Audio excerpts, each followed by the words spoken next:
sobre cambio climático y ciencias indígenas. Debido a un compromiso no pude asistir al evento, pero quisiera enviar un saludo a todas y todos los participantes. El tema del cambio climático y las ciencias indígenas es central y ha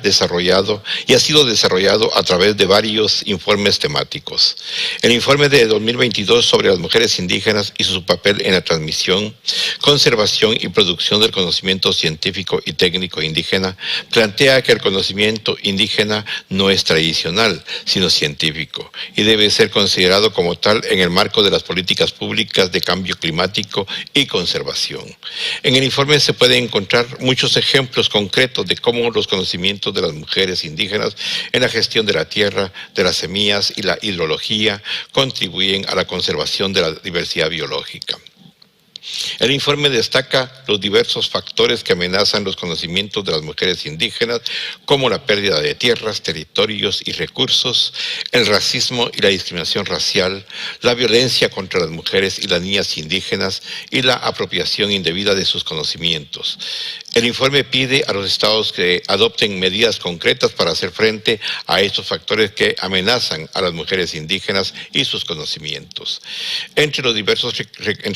recomendaciones se sugiere que los estados, en colaboración con las mujeres indígenas, adopten medidas afirmativas para garantizar su plena participación política en igualdad de condiciones, incluido el establecimiento o fortalecimiento de instituciones para mujeres indígenas en función de liderazgo, el reconocimiento de sus organizaciones como interlocutoras legales y públicas y la creación de espacios para su participación. También se recomienda asegurar que las instituciones y servicios gubernamentales respondan a consideraciones culturales y de género para incluir los conocimientos de las mujeres indígenas e incorporar los conocimientos indígenas en la toma de decisiones sobre programas ambientales y la gestión de zonas protegidas, incluida la realización de evaluaciones del impacto ambiental y social para el uso de la tierra. Con el fin de abordar algunos de los problemas de derechos humanos más acuciantes a los que se enfrentan los pueblos indígenas, el año pasado dediqué mi informe temático anual al Consejo de Derechos Humanos al tema de las finanzas verdes y su impacto en los derechos de los pueblos indígenas. En mi informe subrayé que el cambio a la energía verde es necesaria y urgente y que si se hace con un enfoque basado en los derechos humanos puede ser una fuente de oportunidades para los pueblos indígenas, permitiéndoles obtener financiación para preservar sus tierras, conocimientos y formas de vida, y crear oportunidades económicas que les ayuden a mantener y reforzar su identidad indígena. Sin embargo, la financiación de proyectos de energía verde no debe contribuir a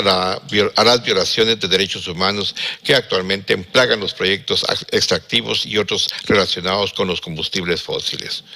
Me sigue preocupando los informes cada vez más numerosos de que los proyectos y programas orientados a la conservación y el clima rara vez incluyen protección de los derechos fundamentales de los pueblos indígenas.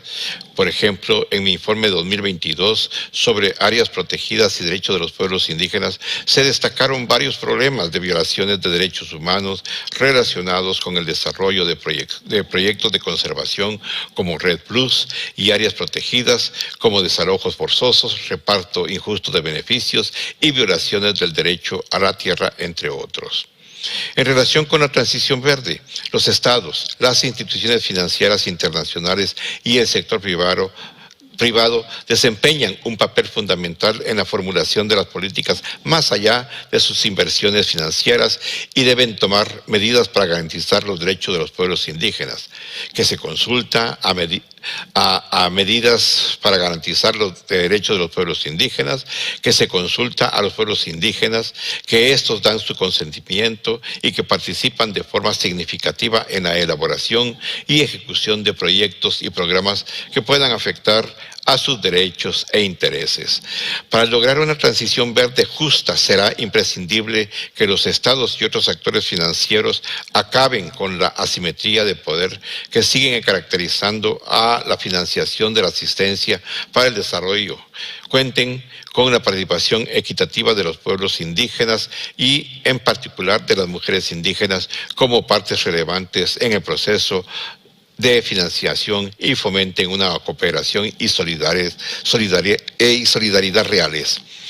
Es fundamental reconocer y respetar los derechos de los pueblos indígenas, consagrados en los instrumentos internacionales de derechos humanos, incluida la Declaración de las Naciones Unidas sobre los Derechos de los Pueblos Indígenas, que es el estándar mínimo de la protección de los derechos de los pueblos indígenas. Por eso, el informe recomienda que se garanticen el derecho de los pueblos indígenas a dar o negar su consentimiento libre, previo e informado en relación con las iniciativas de financiación verde que afecten a sus tierras, territorios y recursos tras un proceso de consultas que sea significativo e inclusivo en cuanto al género.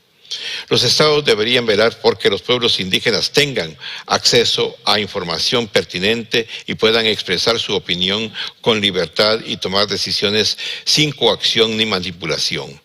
Los estados deberían reconocer que el consentimiento libre, previo e informado es un proceso continuo que requiere consultas continuas a lo largo de todo el ciclo vital de un proyecto. Invito a los y las participantes a explorar la página de la Relatoría para conocer más sobre los informes adoptados en esta materia. Deseo a todos y a todas las participantes un fructífero seminario. Muchísimas gracias por su atención.